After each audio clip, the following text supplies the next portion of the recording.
കുറച്ച് ദിവസങ്ങൾക്ക് മുമ്പുണ്ടെങ്കിൽ നാജിൽ ഒരു വീഡിയോ ഇട്ടിട്ടുണ്ടായിരുന്നു. അതിനകത്ത് പറഞ്ഞൊരു കാര്യം എന്ന് പറഞ്ഞാൽ എൻ്റെ മൂത്ത മോളുണ്ടെങ്കിൽ ഇപ്പോൾ എൻ്റെ കൂടെയല്ല, എൻ്റെ അമ്മയുടെ കൂടെയാണ് താമസിക്കുന്നത്. എൻ്റെ കയ്യിൽ നിന്ന് ഇത് കണക്ക് വലിയ പ്രശ്നങ്ങളൊക്കെ വന്നെന്ന് പറഞ്ഞുള്ള രീതിയിലാണ് അവളുണ്ടെങ്കിൽ അമ്മമ്മയുടെ കൂടെ പോയി താമസിച്ചിരിക്കുന്നത്. ഇപ്പോൾ അവൾക്ക് എന്നെ വേണ്ടെന്നുള്ള രീതിയിലൊക്കെ പറഞ്ഞുകൊണ്ടായിരുന്നു ആ വീഡിയോ ഇട്ടിട്ടുണ്ടായിരുന്നു. അത് കഴിഞ്ഞതിന് ശേഷം ഇപ്പോൾ ലേറ്റസ്റ്റ് ആയിട്ടുണ്ടെങ്കിൽ പിന്നെയും നാജിലൊരു വീഡിയോ ഇട്ടിട്ടുണ്ടായിരുന്നു. അതിനകത്ത് പറഞ്ഞൊരു കാര്യം എന്ന് പറഞ്ഞാൽ ഇത് കണക്കുണ്ടെങ്കിൽ എൻ്റെ മോളെ ആദ്യ ഭർത്താവിന് തിരിച്ച് വേണമെന്നുള്ള രീതിയിൽ പറയുന്നുണ്ട്.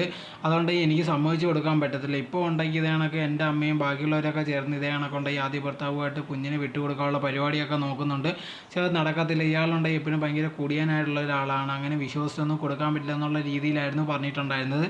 ഇതേ നാജിൽ തന്നെ പറഞ്ഞിട്ടുള്ളതാണ് ഇതേ കണക്ക് പെട്ടെന്ന് എനിക്ക് ദേഷ്യം വന്നപ്പോഴത്തേക്ക് ഉണ്ടെങ്കിൽ പെട്ടെന്ന് മുഖത്ത് വെള്ളമൊക്കെ എടുത്ത് ഞാൻ അടിച്ചിട്ടുണ്ടായിരുന്നു. കുഞ്ഞിൻ്റെ ആ ഒരു ദേഷ്യമുണ്ട്, അതുകൊണ്ടാണ് അവളെ എന്നെ വിട്ടിട്ട് പോയത്. എനിക്കുണ്ടെങ്കിൽ അത് ഭയങ്കര വിഷമമായി. ഞാൻ അവളുടെ അടുത്ത് ക്ഷമയൊക്കെ ചോദിച്ചതെന്നുള്ള രീതിയിലൊക്കെ പറഞ്ഞിട്ടുണ്ടായിരുന്നു. ഇപ്പോൾ നോക്കിക്കഴിഞ്ഞാൽ നാജിൽ ആയിരുന്നാലും ശരി ആദ്യ ഭർത്താവ് ആയിരുന്നാലും ശരി രണ്ടുപേരും ആ കുട്ടിക്ക് നല്ല സേഫാണെന്നൊന്ന് ചോദിച്ചതെന്ന് നമുക്ക് പറയാനേ പറ്റില്ല.